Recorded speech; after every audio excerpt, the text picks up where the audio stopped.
been around about a month since Zack Snyder's Justice League debuted on HBO Max and other places around the world, and it's taken me a very long time to get around to actually reviewing this film because I've had so many thoughts on it, and also, frankly, it's such a difficult movie to review because of the nature of it. This isn't just a typical film that's released on streaming or in cinemas.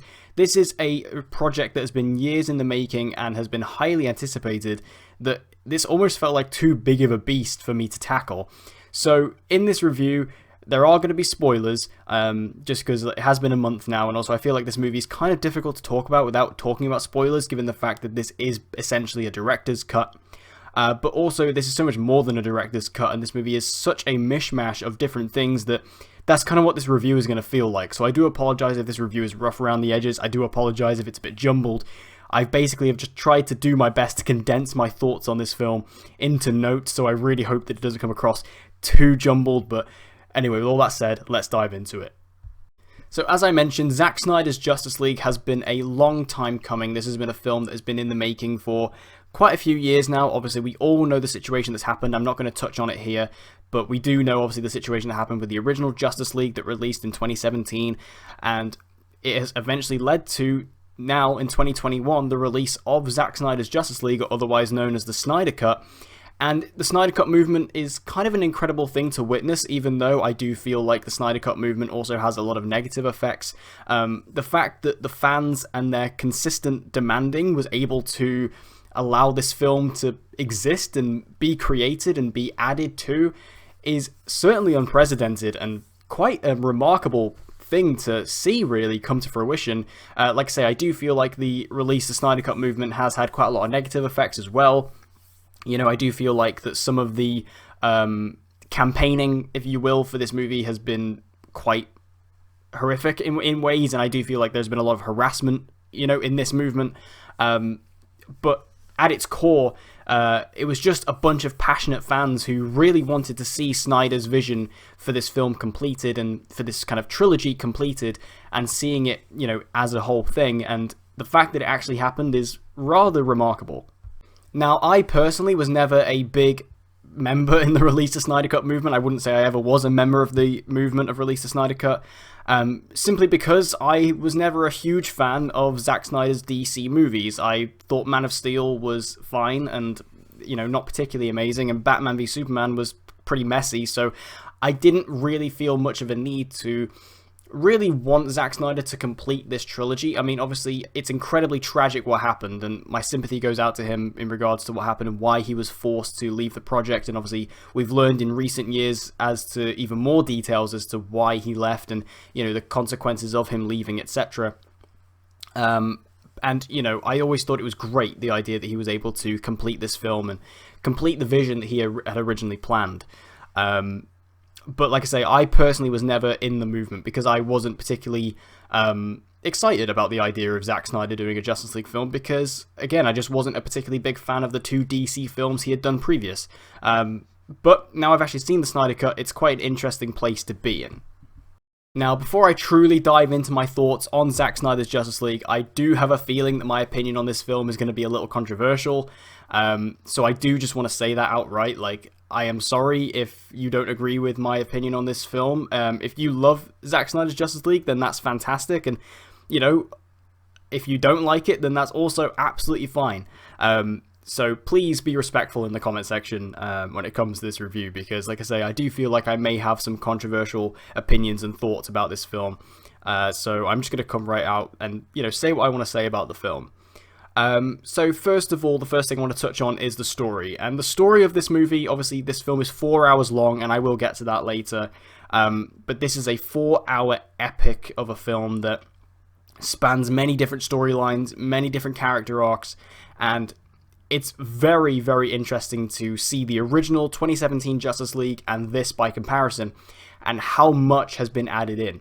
But the core story of this film is the same as the original Justice League. The film is essentially about Steppenwolf coming to Earth to collect the 3 mother boxes, and then you have the Justice League being assembled by Batman and Wonder Woman to stop him, save the day, and while at the same time also trying to resurrect Superman. That is the core story of this movie, and that was the core story of the original and the core story of Zack Snyder's Justice League. The story remains mostly the same. Obviously, there is a lot more added in. Like I said, there's a lot more character development added in for certain characters, not so much others, but there are certain characters who do get a lot more spotlight in the film. Particularly characters like Cyborg get a lot more to do in this film. But in terms of the core story, it's relatively the same story. It just has a lot more added in, which fills out this 4-hour runtime that this film has. However, for a film that is 4 hours long, this movie moves at a breakneck pace. I was incredibly surprised by how quickly the 4 hours went by. I did watch this movie in one sitting. I watched all 4 hours of it in one go. After just watching Man of Steel and Batman v Superman, I rewatched them just before watching this, and I was surprised by how quickly these 4 hours went by. Even though I would say the movie felt like 4 hours, it never felt like a drag of 4 hours. It felt like I was completely on board and, on the ride for those 4 hours, and it never felt like it particularly slowed down. However, the film, to its detriment, also has a severe pacing problem that also Man of Steel and Batman v Superman have, which is that the movie moves at such a quick pace that even though this film is 4 hours long, it doesn't have much time to really spend on particular moments or slow down or really earn many of its bigger moments. This is something that particularly Man of Steel and Batman v Superman suffer from. And, Man of Steel is a film that really doesn't feel like it earns much of what it builds up to, just because it is so quick and how it moves from scene to scene to scene. Batman v Superman also suffered from that in the sense that Batman v Superman didn't really feel like it had scenes. It felt like it was mainly just a clip show of cool moments that were kind of strung together. And Justice League is kind of a similar thing. It's just a bunch of really cool moments that people have come up with and put them in this movie with this kind of through-line story connecting them. But again, the individual smaller moments don't get any room to breathe or any time to shine because they are immediately shafted and moved on to the next thing. So again, it's a pacing problem that all of Zack Snyder's DC films seem to have, and Justice League is unfortunately no different, even though it is 4 hours long. So now I'll move on to talk about the characters of the film and the main members of the Justice League. I'll start off with Ben Affleck as Bruce Wayne / Batman, and to be honest, it was delightful seeing Ben Affleck as Batman in this movie again. I was a huge fan of Ben Affleck's Batman. Even though I said I wasn't a huge fan of Zack Snyder's DC films, one thing I will always love is Ben Affleck's portrayal of Batman, particularly in Batman v Superman. I thought he was fantastic in that film, and I always loved his portrayal. This slightly older, more wary version of Batman who has clearly seen a lot of shit in his career and has clearly been through a lot. Like, we already know that obviously he had a Robin that was killed by the Joker, and he's also fought a lot of villains. Like, he's been in Gotham for like 20 years as Batman or something, I think he says in BVS. So I really have always loved Bruce Wayne in these films, and I think Ben Affleck pretty much nails it. Batman in this film is kind of similar to what we saw in the original Justice League. Like, he's not as dark and as angry as he was in BVS. He's definitely come around a bit more, obviously under the influence of Superman, and in the aftermath of his death, he's definitely become a bit more mellow.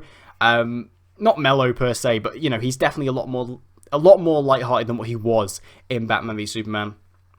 But I really enjoyed all the scenes with him in this movie and just watching him create the Justice League, build this team up, and seeing Ben Affleck again really was lovely because obviously we've had a lot of, Ben Affleck's had a lot of shit in this whole debacle, and he was really excited to be Batman when he was cast, and there was just so much that went down.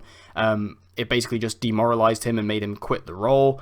So to see him actually come back to shoot new scenes for this, like particularly the final scene of this film between him and Martian Manhunter, is like really good. I loved seeing it, and he seemed genuinely happy and really healthy and really good. So I was really pleased with Batman in this film. Again, he's not amazing. I don't think he gets anything particularly amazing in the film. But just seeing Ben Affleck in the role again was really delightful for me. And Gal Gadot as Wonder Woman once again shines in this film. Gal Gadot is just fantastic as Wonder Woman. She completely embodies this character. We've seen it in BVS, in the original Wonder Woman, in Wonder Woman 1984, and also now in Zack Snyder's Justice League. She just completely embodies the character of Wonder Woman. She's fantastic in the film, and I think they did a really good job with her character, even though I do feel like she doesn't get as much to do as she probably should, given the fact that she's a pretty primary member of the League. She is just a great addition to this film and a great addition to the cast, and I will always love Gal Gadot as Wonder Woman, and I can't wait to see more of her in the future.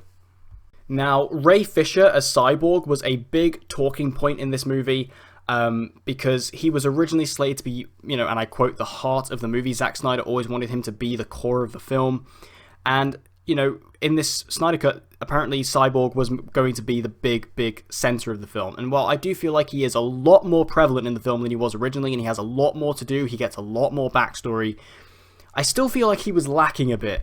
I think Ray Fisher does a good job with the role. I think he's good in the movie. I think he does a good job of portraying the kind of dark nature of the character that this version has, and the kind of tragic element that he has. He kind of views himself as a monster who's kind of he didn't ask to be put into this kind of cybernetic body, but he was pretty much put into it against his will, even though his father was trying to do the best for him. But I thought that this character was a lot more developed in this film. Like, we do get an actual backstory with him. They try their best to flesh out his powers in the film, but because Cyborg has quite complicated and complex powers by comparison to the other members of the Justice League, it still feels a bit undercooked. Particularly at times, like there's like these scenes where we kind of go into this almost like cyberspace, which it's supposed to be like inside Cyborg's head and how he thinks, and I don't think it's particularly well fleshed out. I was a little confused in regards to what he was doing, but I do think he has a good journey in the film. Again, I think Ray Fisher does a good job portraying the character.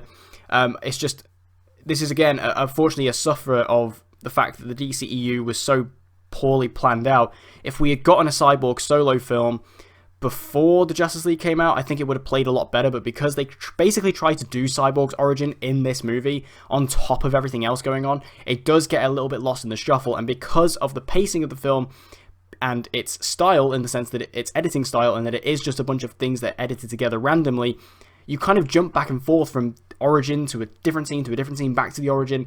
It just feels a bit messy, and again, it doesn't quite come together as cohesively as you'd want it to. Now, Ezra Miller as the Flash was definitely a character I had my eyes on when it came to this movie, because I'm a big fan of the Flash TV show, and I love Grant Gustin's portrayal, so for me, like, seeing a new actor coming in to portray the Flash was definitely interesting. I was not a fan of him in the original Justice League. I felt like he was just incredibly silly and stupid and weird, and just didn't fit at all. He just kind of was so insanely unfunny that it just took away from the movie. And again, all of his moments just felt really kind of cringe, to be honest. So I was excited to see what he was going to do in this movie and if he was going to be any different. But the Flash was one of the most disappointing elements for me, because the Flash in this film really isn't any different.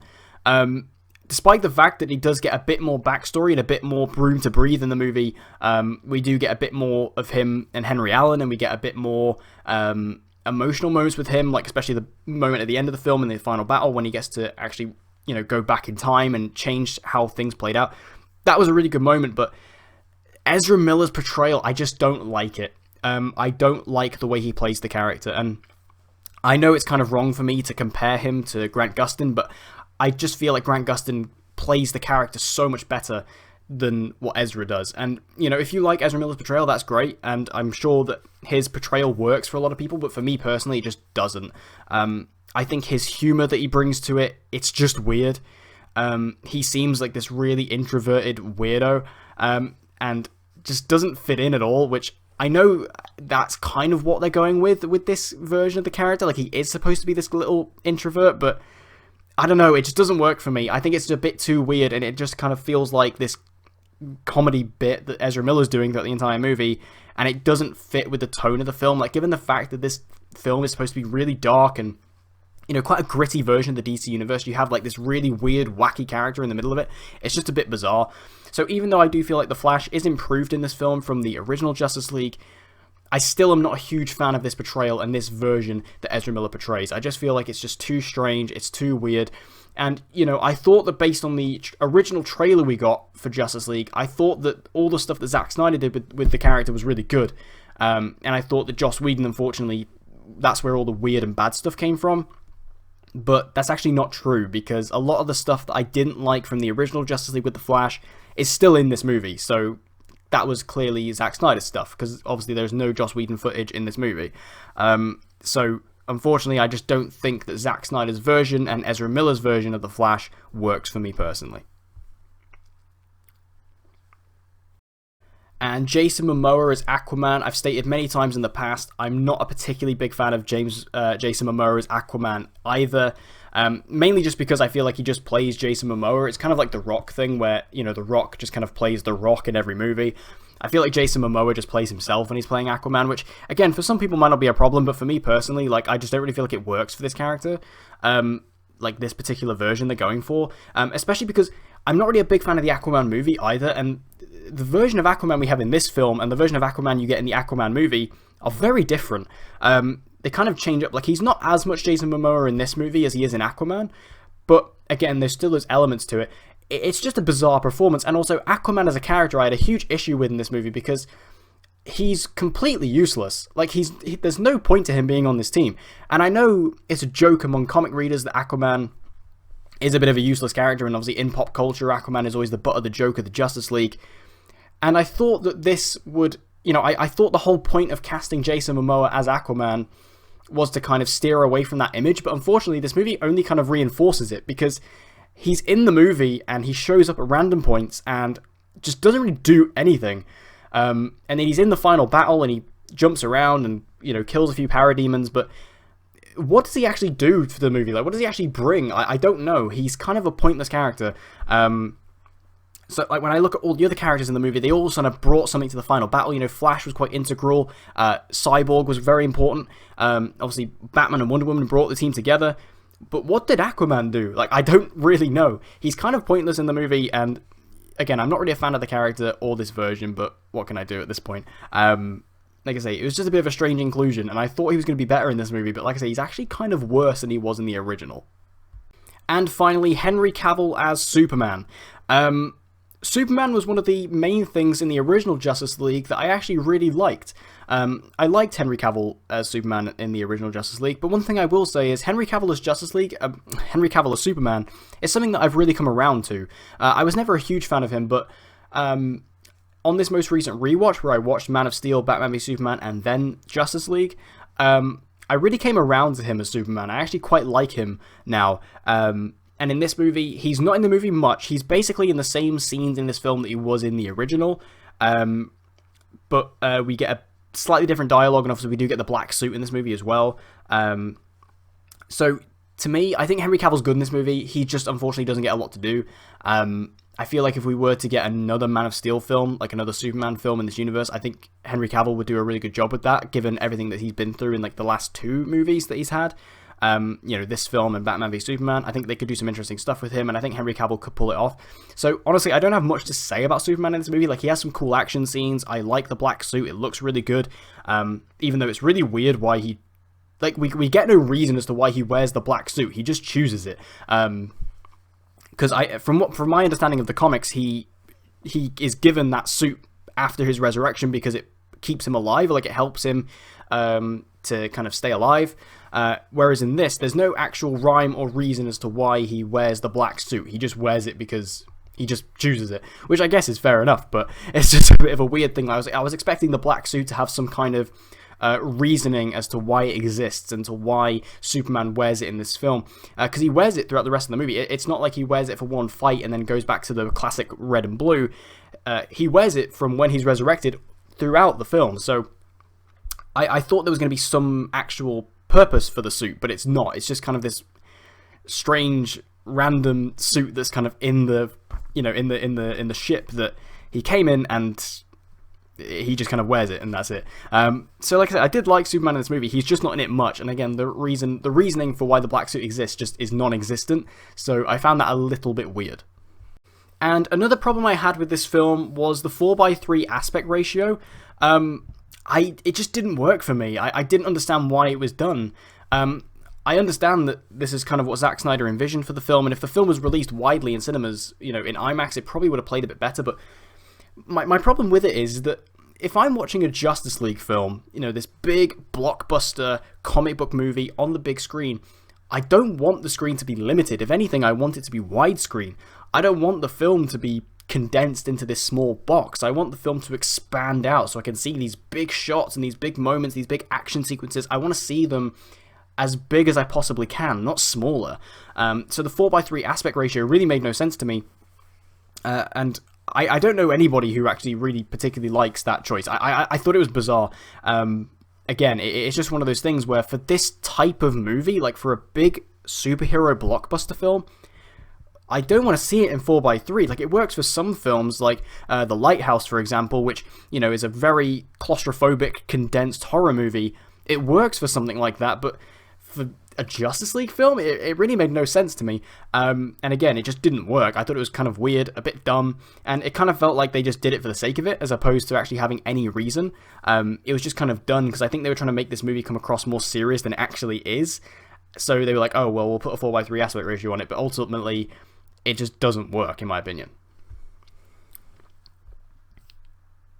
And I'll briefly talk about the villains. Like, Steppenwolf returns as the main antagonist of the film, but we do also have Darkseid and his army being a prevalent threat kind of in the background. So we do get a little bit of Darkseid, a little bit of Desaad, but Steppenwolf is still the primary threat and the primary villain, the big bad of this movie.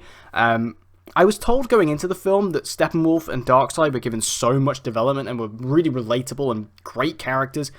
I can't say I agree with that. They are certainly given more, and you certainly get a bit more of an idea of the dynamic between Steppenwolf and Darkseid and kind of the hierarchy of power among Apocalypse. But to say that they are super fleshed out, I don't think is true. Like I say, they are more fleshed out, but not to the point where I feel like they are a super sympathetic or understandable villain. I hate to do the Marvel comparison, but it's not like, you know, Thanos, where you kind of understand where he's coming from, or like why he's doing what he's doing, or Killmonger from Black Panther, who is pretty fleshed out in regards to his reasoning as to why he's doing what he's doing, and in a certain way you can kind of agree with what he's doing. It's not to that level, I don't think. And also the Steppenwolf design that was obviously redone, I just didn't think looked very good. I mean, the original didn't look good either, but this new version, like, everyone was like, oh, it's massively improved. I personally don't agree. I don't even know if it looks better, to be honest. It's still just a big grey monster, which is the same as every DCEU film at this point, except for, like, Birds of Prey, which was the only one that kind of diverted from this, but it's just a big grey monster again. Sure, it looks slightly different, but it's I don't know if it's much better. I don't even know if it is better.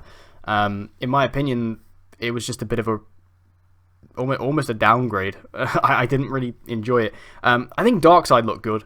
I think Darkseid looked very good, but we don't get much of Darkseid in the movie. We get like one flashback scene with him. And also, I have a massive problem with Darkseid because Darkseid in this movie, he's looking for the mother boxes, and apparently he sent Steppenwolf to all these different planets and blah blah blah blah blah, and he finally finds Earth, and he goes to Darkseid and he's like, I finally found the planet that you lost on, like the one planet that you lost. Darkseid, are you telling me that you don't remember the one planet you lost the battle on? Like, you've been looking for this planet for centuries, right? And you can't remember the one planet. Like, from what we are told in this movie, Darkseid has been from planet to planet across the universe, destroying them, you know, creating the anti-life equation, so he's building, you know, the Apocalypse planet, blah, blah, blah. But the one planet he attempted to do that on and lost, you're telling me you don't remember where that is? Like, that would be pretty important information to remember. Like, that'd be something that would stick in your mind. Like, if you're a big, powerful demigod and you've destroyed hundreds of planets in your lifetime, but there was one that you didn't, like, I'm pretty sure you'd remember that. So, again, that was very dumb, in my opinion. But yeah, the villains in this movie, they are slightly more fleshed out, but I don't think they are particularly well fleshed out either. Like, they are given slightly more development. You get a better idea of the relationship between Darkseid and Steppenwolf, and how Steppenwolf kind of feels like he's just a lackey and is never going to be brought to the same level of power as Darkseid. And obviously, this was probably going to be developed more in the second Justice League film that we were supposed to get years ago. But in this film alone, like, Darkseid, he's just kind of there in the background and never really does anything of importance. So it's just kind of this weird thing where, yeah, they're in the movie, they are slightly more developed, but are they particularly well developed? Not really. Also, another problem I had with the film was that I felt like it really lacked any surprise. Minus a couple of, like, big reveals and cool, like, moments for fans. Like, you know, the reveal. Well, even then, I was going to say the reveal of Martian Manhunter, but even then we knew about that. The movie just didn't really lack any. It just lacked a lot of oomph for me, like particularly in the action sequences. Like I was expecting, you know, for a Justice League movie, you're expecting the action sequences to kind of blow you away and to have these big cool moments, but the movie just doesn't really do that. Particularly because a lot of the action scenes in this film are the same as the action sequences we've seen in the original Justice League. Like they haven't really changed much. So ultimately, you get a couple of different moments, but in terms of the core action scenes, they remain largely the same. So in terms of those big wow moments that you typically get in superhero movies in regards to the action scenes, they're just not here in this because they are pretty identical to what we got before.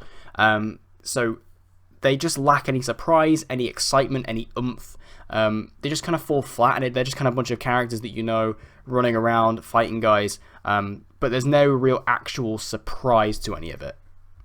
And my final sort of point on this movie is that I think this is a victim of the fact that obviously for a long time it was presumed that this film would never happen, and Zack Snyder over the years has said a lot about this film in regards to spoilers.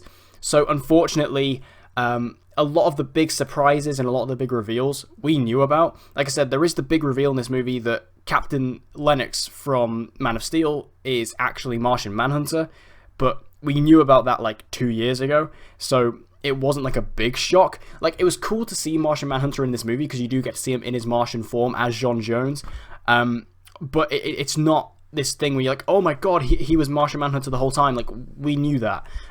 If that was kept a secret, that would have been pretty cool. Like, that would have been a cool reveal, but because it was revealed, it doesn't really work.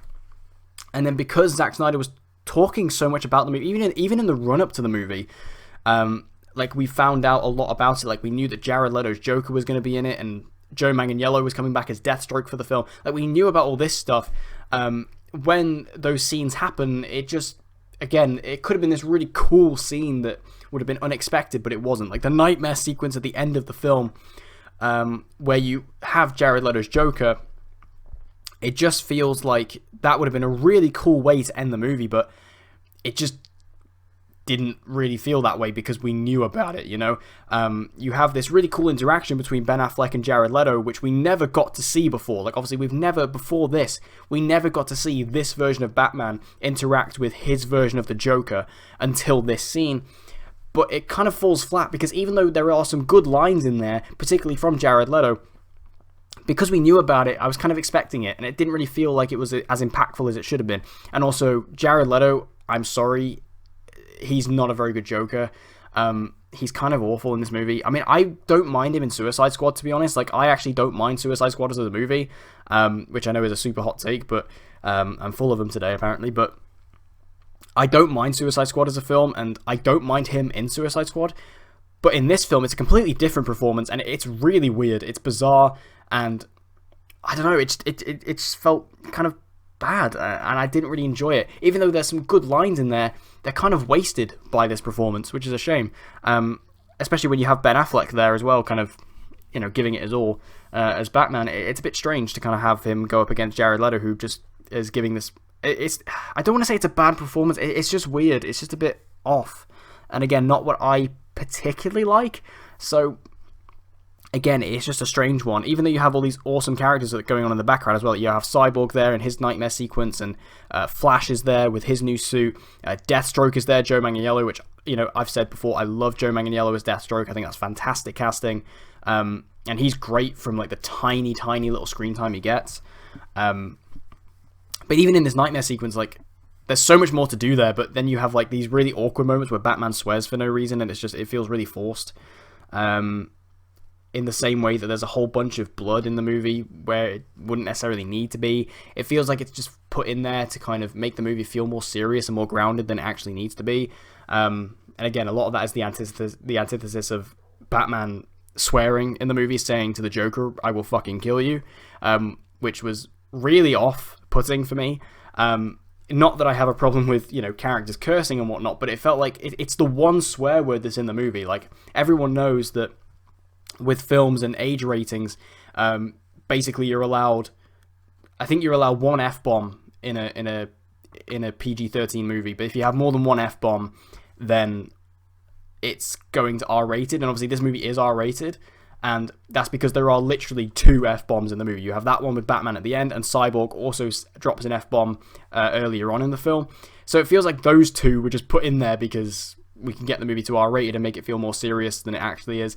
So again, that was a weird choice for me. So Snyder did spoil a lot for this movie, which was a shame. And like I say, that end nightmare sequence, which could have been a really cool way to end the movie, just kind of didn't feel as impactful as it should have done because we knew so much about it. And again, given Batman's swearing in it, it just felt really forced. So ultimately, it's a cool scene, but it just wasn't as cool as it could have been. Also, as a small side note, additioning to the nightmare sequence, Zack Snyder released a couple weeks ago a clip from this film, from this end sequence, that was not in the original cut of the film, that was not in Zack Snyder's Justice League, where Joker does say the "We live in a society" line from the trailer, which obviously is supposed to be this big meme and whatnot.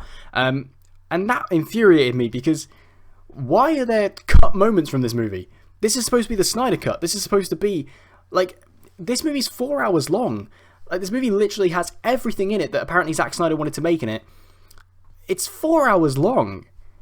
Why are there cut scenes? This is what I don't understand. And like, if this was cut for the movie, then what else was cut? Because if this was shot and filmed, this was like 1 extra line that was cut, apparently. The movie's 4 hours long. It wouldn't have hurt to put it in. Like, if people are watching this movie for 4 hours, they're not going to be upset if you put an extra minute in it. You know what I mean? It just made no sense to me why that line was cut. So yeah, that was really strange to me. Like, why there was a cut line or like a cut scene from this movie. Like, I thought this was supposed to be the definitive version of this film. Why are there cut moments? It was really bizarre. And I never expected this review to go on for 30 minutes, but I'm just going to say one more thing.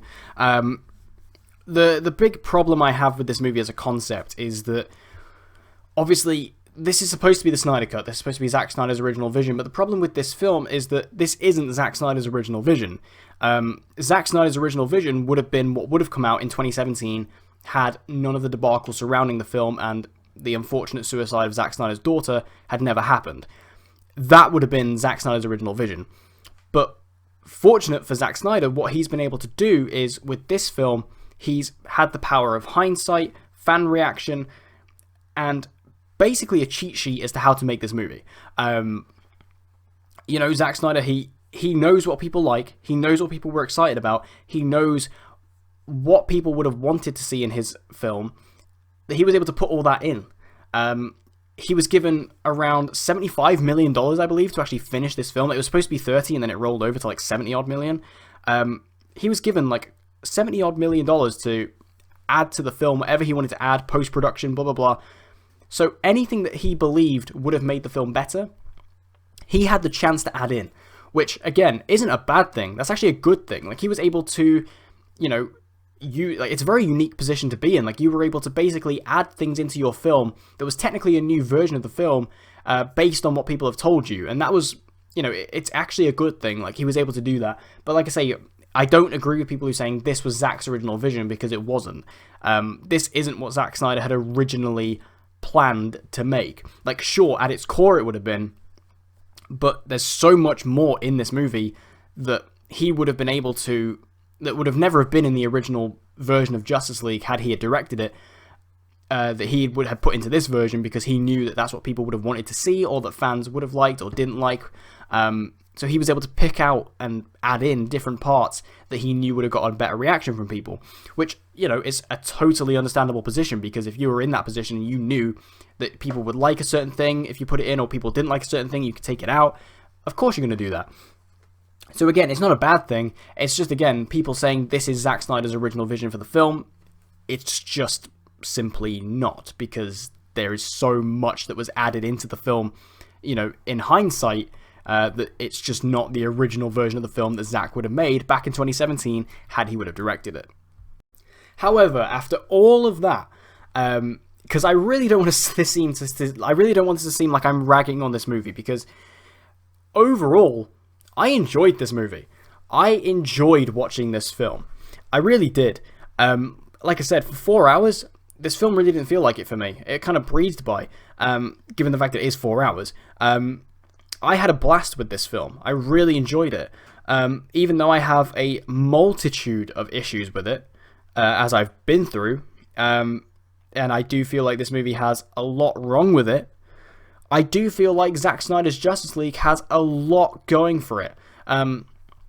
You know, the fact that you do get to see what is essentially a whole new version of the Justice League film from 2017 is really special and really unprecedented. Again, this is a whole new version of the film that, even though, as I mentioned at the beginning of the video, is largely the same story, there is so much more added into it that really makes this film feel like its own beast in a lot of ways. And just seeing, you know, certain elements of the film, like say seeing Ben Affleck return as Batman was truly special for me. Especially because I really don't know if we're ever going to see Ben Affleck again. I mean, I know he's apparently going to be in the Flash movie, but whether that actually happens or not, we'll see. Like, that Flash movie is totally up in the air in regards to things like that, so we'll have to wait and see. But if this is the last time that we see Ben Affleck as Batman, like, I'm incredibly happy I took this journey just to witness that, because I think he's fantastic in the role, and it's a real shame what happened to him, but you know, the fact that even he was willing to come back to shoot new scenes for this shows how much passion he had for this. And passion is the main word that comes to mind when I think of this movie, because, you know, it's the passion of the fans that allowed this to happen, that allowed Warner Brothers and AT&T to actually come out and allow Zack Snyder to do this. And, you know, that's remarkable. As I said, it's incredibly remarkable. It's one of those things that really shows what fans can do. And even though, again, I think there is a dangerous side to that you know, perhaps fans are going to be like, you know, if we shout and scream loud enough, we can get whatever we want. And that shouldn't be the case. But the fact that this did happen as like a real kind of one-off is really special. And I'm kind of glad that I was a part of it to see it, you know, even though I wasn't a part of the movement, like a part and around to see it is kind of special, in my opinion. Because we haven't had anything like this, and I don't think we will for a very long time. And like I say, this film is very enjoyable to watch, even though I have a lot of issues, and a lot of it annoyed me. And again, a lot of the things surrounding the film annoy me, and I have issues with. The film itself, I really enjoyed, and this was by far my favourite DC film from Zack Snyder. It's a hell of a lot better than Batman v Superman. It's a lot better than Man of Steel. It's a really fun, good time. And that's what I want from a Justice League movie. Like, even though it's 4 hours, which kind of is damaging to the rewatchability of the film, like, you can't just slap this movie on.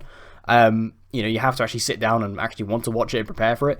It's a really fun Justice League movie. And that's kind of amazing. I really had a good time with it. And, you know, I don't know if I've mentioned this before on Twitter, but this is actually my favourite movie of the year so far. Now, granted, that's not saying much, because out of 2021 new releases, I've only seen 4. But it is my favourite movie of the year so far. I really like this film. I thought it was really fun.